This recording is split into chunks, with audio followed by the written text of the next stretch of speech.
As producers, we're using chords all the time, and I see so many missed opportunities when it comes to chords. So how about I show you 4 chord and chord progression tricks to help you level up regardless of the genre you create. I'll be showing you on the piano, but also with chord symbols so you can take and run with these ideas. And you're gonna wanna stick around till the end because the last one is one I can almost bet you haven't heard before. So number 1, and that's a chord trick that is to change the octaves of your chords to change the emotion. Now this might sound simple enough, but it's so powerful, and don't underestimate the power of changing the register. So if I play a chord in the mid-range like this, and then if I play that same chord 2 octaves higher, like this, that sounds radically different, right? So the range that you choose can be so effective in changing the overall emotion of a song. So if you want something to be more emotional and reserved or intimate, then sometimes playing at a higher register is gonna get that done better. And it isn't just on the piano that this works. This works on any instrument, guitar, strings, keyboards, whatever. So listen to me playing this chord progression in a lower register versus a higher register. So here's the lower register.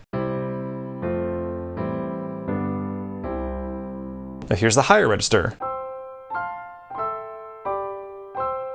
I think you can hear that there's a pretty significant difference. So don't forget that you can simply change the octaves that you play your chords to completely change the feeling or the emotion of the track. And if you take this and extend it to the entire arrangement, mind blown. So basically, make it so the whole track changes in register with all of your instruments. It can really alter the feeling of a song. Number 2 is to use inversions in the bass. So here's what I mean. If I'm playing a C major chord like this, then the bass is almost always going to be playing a C as well, like this, which is the root of the chord. It's the C, right there. So it sounds rich and grounded, which is what you're gonna wanna use most of the time. But using inversions in the bass can be such a great way of making your music more interesting and add a little bit of tension. So if I were to do this, it would mean that I would take the 3 notes of the C major chord, which are C, E, and G, and then I'd make it so that the bass, or the left hand, or if you're a track, if it's an electric bass or synth or whatever, that's gonna be a different note than the root, but it's gonna be one of these 3 notes, but not the root, so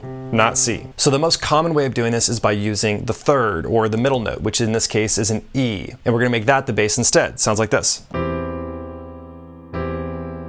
So that sounds totally different. Here's root position.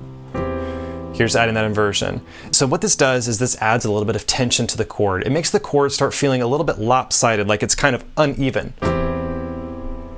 It actually feels like it wants to do this and kind of resolve. So it adds this tension to it. So even though it's the same chord on the top, by changing the bass, we're actually really just changing the entire feeling of the chord, even though it's still a C major chord. Now, 9 out of 10 times, you're gonna be using the 3rd in the bass like this. So that would be the middle note of the chord and not the 5th, which would be the G, which would sound like this.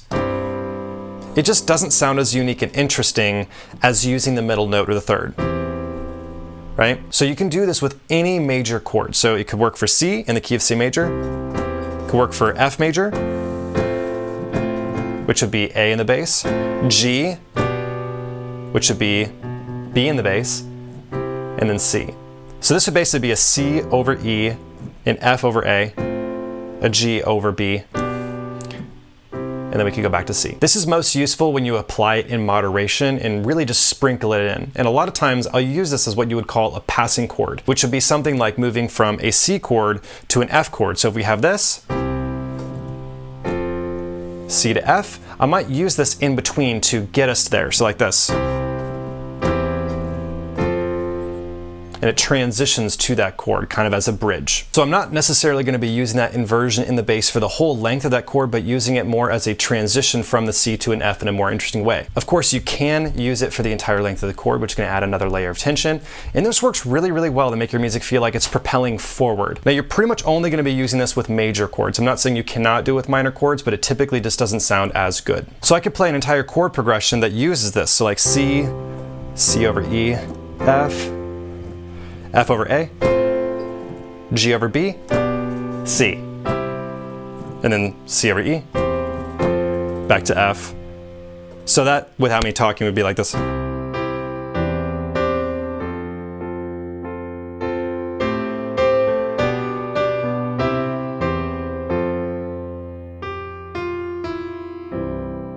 Sounds really cool. Number 3 is to use different chords over top of the bass. So hear me out, because this is different than the one we just talked about. So what I mean is taking a chord like C major and putting it over an F in the bass as an example, because F is not a part of the C major chord. Remember, there's C, E, and G in C major, so we're gonna use a different note. Listen. different voicing. See? Really colorful, it's very pretty. Now if you're a theory nerd like me, you'll know that by doing that I'm actually creating an F major 9 chord. But as long as you're playing chords in the same key over the bass, like a G over C, like this.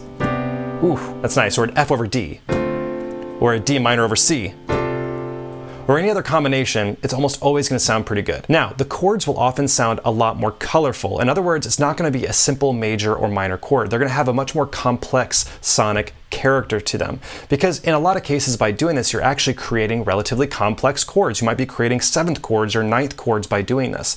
So you're going to need to mess around with this and experiment to find what works for the context of the song that you're working on, because context is ultimately what matters the most. If I just start playing a random collection of these chords, it's going to sound kind of weird, like a D over C, for example.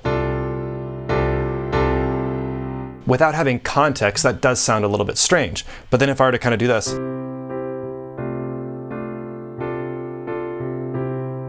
all of a sudden that sounds pretty darn good. So again, don't be afraid to branch out, because sometimes the things that can make a song super interesting comes down to the chords you choose to use. So if you're feeling like you want to take something up a notch, then this one is a pretty good option to try out. Try it out, try messing with it, and trust your ears. Not every chord is going to sound very good like this. Number 4 is changing the quality of your chords. Nathan, what does that mean? Well, this is just a fancy term called mode mixture.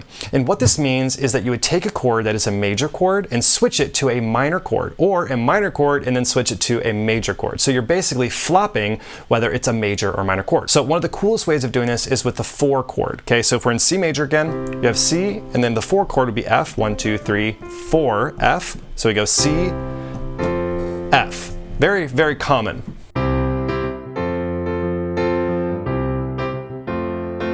We hear this all the time, but we're going to make this more interesting by taking this F major chord, and instead we're going to make it minor. So we're going to take this A natural and we're going to flip it down to A flat to make it minor, like this.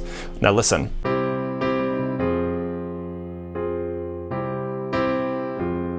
Now that sounds so much more interesting. So remember, we're just flopping the quality of that chord. It has such a cool sound, it can really alter the entire emotion of a chord progression. So again, here's using that F major chord, which would be normal. And then minor. We can really spice it up. It's a really, really cool sound. You can also do this in the opposite. You can do this in a minor key. So in a C minor key, it'd be C minor and then F minor. This would be normal. But what we can do is make this F minor chord a major chord instead. Again, we're switching whether it's major or minor, making it the opposite. So we're going to temporarily borrow notes from the C major scale and then return it back to C minor. Listen to this. It actually feels like uplifting by going major. It's like, that's really cool. This trick right here is one of the most underused chord tricks out there, and it can really spice up a song that needs something a bit extra. So really what you should try is just changing the chords to be the opposite of what they normally are and see what sounds good. Just try it. You might be shocked how much it can really change your chord game. So with that, you should probably watch this video next. Talk soon.